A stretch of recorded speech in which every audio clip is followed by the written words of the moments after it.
Title: AITA for canceling my wedding because my fiance almost got my dog killed. Verdict: everyone sucks.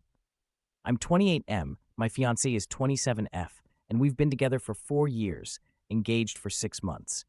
I also have a 7-year-old lab mix who is basically my best friend and the greatest dog in existence. On Saturday, my fiancée Phoenix had her bachelorette party at our place. I went to stay with my parents for the night to give them the space, but I left the dog at home because she likes having him around and he loves people. Before I left, I very clearly told her, once the party really gets going, put the dog in our bedroom and close the door. She agreed. At about 5 a.m. on Sunday, I woke up to a frantic call from Phoenix. She was hysterical, slurring her words, and all I could make out was that something was wrong with the dog. She was still drunk, so I told her to call a taxi and get him to the emergency vet clinic immediately. I jumped in my car and met them there. When I got to the clinic, she looked like she hadn't stopped crying for hours. Her makeup was everywhere. She was shaking, and she could barely speak.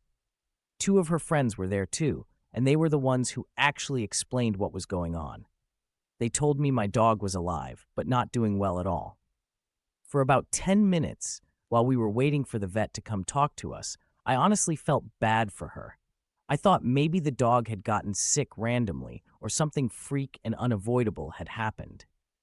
Then the vet came out and told me my dog had ingested a large amount of alcohol and chocolate edibles. I just stared at him for a second, trying to process that. He went on to explain that my dog had clearly gotten into multiple drinks and a bunch of chocolate edibles that had been left out. I turned to Phoenix and her friends, and that's when they admitted what had actually happened. They thought it would be fun and aesthetic to set everything up on low coffee tables in the living room, open bottles, mixed drinks, shots, bowls of snacks, and a plate of chocolate edibles. Then, instead of putting the dog in our bedroom like I had specifically asked, they just let him wander around while they got wasted. Nobody was paying attention. Nobody noticed that my dog was literally going to town on booze and edibles until he started stumbling, drooling, and then collapsed. So yeah, they basically turned the living room into a toxic buffet at dog height and then got too drunk to notice. The vet said they had managed to stabilize him, but it was serious. He had to stay for monitoring, and there was a real risk of complications. I was terrified and furious at the same time. When we finally got home from the clinic, the sun was already up. Phoenix was still crying and apologizing, saying she didn't think He'd actually eat that stuff and that everyone just forgot. I listened to her for maybe a minute, and then I told her to pack her things and get out of my house. I told her the wedding was off. I told her she could explain it to her guests, and I would tell mine. She looked completely shocked, like the idea that this could be a deal breaker had never even crossed her mind. She kept saying it was a mistake, that she felt horrible, that she loved the dog too. I didn't yell. I just repeated that I was done and that she needed to leave. After a bit of crying and arguing, she packed a bag and left. About 2 hours later, my phone started blowing up. Messages on every app from her sisters, her brother, his wife, her mom, her friends.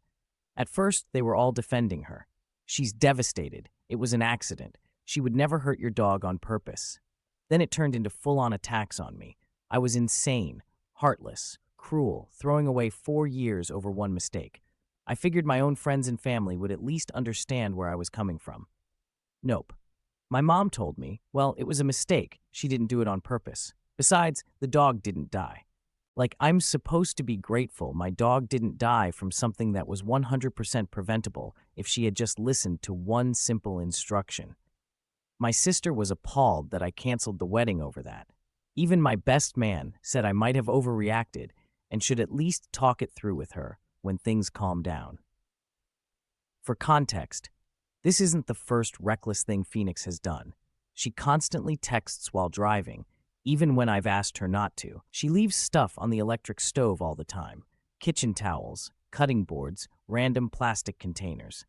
She has already turned on the wrong burner more than once and burned whatever was sitting there. I've walked into the kitchen to find a towel smoldering on the stove. There are other similar things, all in the same category: careless and dangerous. I never used these things as ammo in fights, but I'd be lying if I said I wasn't worried she'd eventually hurt herself, someone else, or in this case, my dog. This whole situation just felt like the final proof that my fears weren't exaggerated. She's not 17, she's 27. At some point, I forgot, and I didn't think that would happen. Stop being excuses. Right now, my dog is still recovering, and I'm 99% sure I'm standing by my decision to call off the wedding. But literally nobody in my life is on my side. Everyone thinks I'm being dramatic or cruel, and it's making me question myself. Am I really an asshole for canceling my wedding because my fiance's negligence almost killed my dog?